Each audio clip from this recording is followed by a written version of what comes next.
ભચાઉ મધ્યે આવેલી નારાયણ ગુરુકુળના સંસ્થાપક શાસ્ત્રી શ્રી કૃષ્ણદાસજી સ્વામી અક્ષરધામ પામ્યા। તેમની ભચાઉ મધ્યે આવેલી નારાયણ ગુરુકુળના સંસ્થાપક શાસ્ત્રી શ્રી કૃષ્ણદાસજી સ્વામી અક્ષરધામ પામ્યા। Report by Ranabhai Ahir, Bhachau. ભારત વર્ષની ભગવાધારી ફોજ છે એ સંતમાં હોય કે સૈનિકમાં હોય, પણ એનું સ્મરણ દુનિયા કરતી હોય છે, કારણ કે એનો જીવન જનતાને માટે હોય છે, પોતા માટે નહીં, મતલબ પરોપકાર માટે। આજે એક એવો આત્મા આ દુનિયામાંથી અલવિદા થયો કે જેમનું નામ શાસ્ત્રી શ્રી કૃષ્ણદાસજી હતું। પૂર્વાશ્રમમાં એમનો જન્મ રતનાલ ગામમાં થયેલો। આહિર કુટુંબમાં બાળપણથી એમને જગતગુરુ શંકરાચાર્યજીની પેઠે ત્યાગાશ્રમ લેવાનો ભાવ। નાની વયે ભુજ મંદિરમાં આવ્યા। ભુજ મંદિર સ્વામિનારાયણ મંદિરમાં એક મહાન દયાળુ દિલના સંત નીલકંઠદાસ સ્વામી એમણે એમનો હાથ પકડ્યો।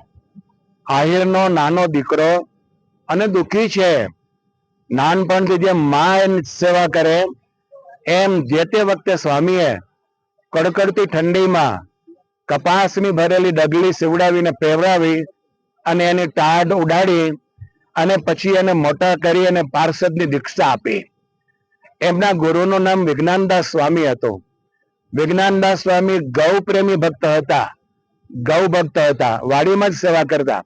અને આ શ્રી કૃષ્ણદાસજી સ્વામી એમનો એવો સંકલ્પ કે મારે ભણી ગણીને વિદ્વાન થવું છે, અને એ વખતે ભુજ મંદિરમાં વિદ્વતાની વ્યવસ્થા હતી વિદ્વાનોની।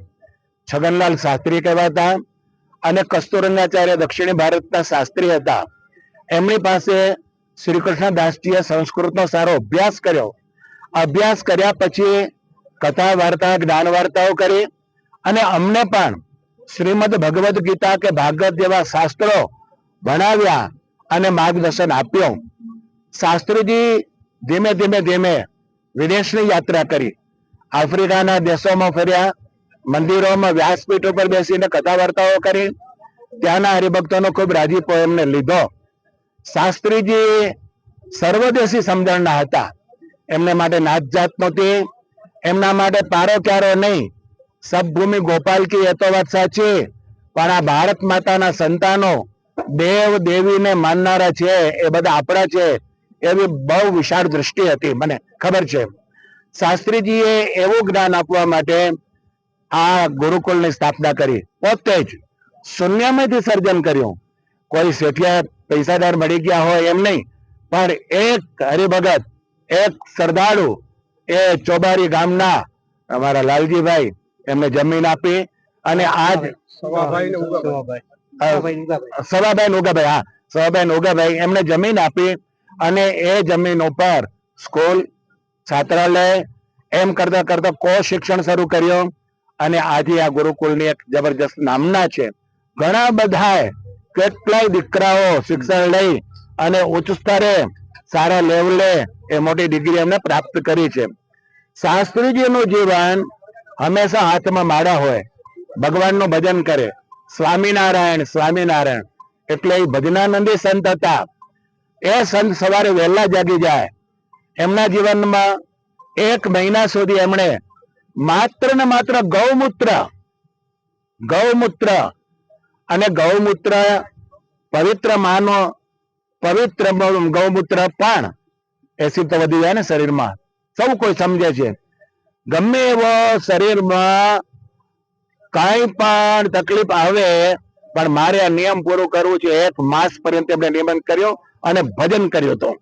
એવા અનેક વ્રતો શાસ્ત્રીજીએ પોતાના જીવનમાં કરેલા અને ત્યાર પછી એમના નામે 2 સંત થયા, એક રાધેશ્યામ સ્વામી અને એક ધર્માનંદન સ્વામી। પૂજ્ય શાસ્ત્રીજી મહારાજે અમદાવાદમાં નરનાળ દેવની સેવાની પસંદગી કરી ત્યારે શાસ્ત્રી સ્વામી ધર્મ સ્વરૂપદાસ સ્વામી આવ્યા છે। એમના ગુરુ મહારાજ સદગુરુ સ્વામી જાનકી વલ્લભદાસ સ્વામી હતા। એ સ્વામી બહુ સમર્થ અને દયાળુ હતા અને એવા સ્વયં બાકી કોઈ પણ આવે ને તો પોતાને હાથે રસોઈ બનાવે। એ છોકરા બનાવી લો, કે ભાઈ બ્રાહ્મણને રાખીને પગાર દઈને આપવું એમ નહીં. એવા એ સંત મહાન હતા. નાથદ્વારામાં જબરજસ્ત આશ્રમ ઉભું કર્યું છે અને ભક્તોને એક આશ્વાસનનું બહુ મોટું ઠામ છે. તો શાસ્ત્રીજી મહારાજે આટલા કાર્યો કર્યા પછી છેલ્લે અહીંયા જ ભજન કરી અને પોતાનું જીવન આજે સવારે 5 વાગે પૂર્ણ કર્યું, ભગવાનનું સ્મરણ કરતા કરતા. આ શાસ્ત્રીજી મહારાજ કોઈ પણ પ્રકારની રાડારાડી નહીં, કોઈ પ્રકારના શરીરની મને તકલીફ છે એમ ક્યારે પણ કહેલું નહીં. એને જમવા આપી તો જમી લેતા, ઓછું કે બધું નહીં, આનંદ તો આનંદ. એવા યદૃચ્છા લાભ સંતુષ્ટ સંત હતા. અને એ સંત આજે જયારે આ લોકમાંથી અંતર્ધ્યાન થાય ત્યાં આપણે એમ થાય કે આપણે આ ભારત દેશે એક એવા મહાન પુરુષને આપણે આ દુનિયામાંથી આપણેથી વિખોટા કર્યા. પણ સ્મરણ કરીએ ભગવાનનો, એવી ને એવી શ્રદ્ધા, એવી ને એવી સેવા, એવી ને એવી પરંપરા એમના શિષ્ય પરંપરામાં રહે એવો અમને ખૂબ આશા છે. અને આજના દિવસે કેટલાય તમે જુઓ છો મોટે ભાગે આહિર વર્ગ ઉપસ્થિત થયો છે, સિવાયની બધી જ કાસ્ટના ભક્તો અહીંયા આવ્યા છે. એટલે શાસ્ત્રીજીએ બધાના દિલ જીત્યા હતા અને ગુરુજી પ્રત્યેનો ભાવ હતો એ આજે અંતિમ સંસ્કારમાં અદા કરવા માટે આવ્યા. અને આવતી 22મી તારીખ મે મહિનાની વૈશાખ વદ દસમની તિથિ ગુરુવારે ત્રયોદશા તિથિ છે, તે દિવસે પણ બધા એને આમંત્રણ છે. આવી એના ગુણાનુવાદ ગાઈએ, ભજન કરીએ અને એક આપણે એના ઋણમાંથી મુક્ત થઈએ. બસ આવી રીતે સવારે 2 કલાક ભજન થશે અને 2 કલાક સભા થશે.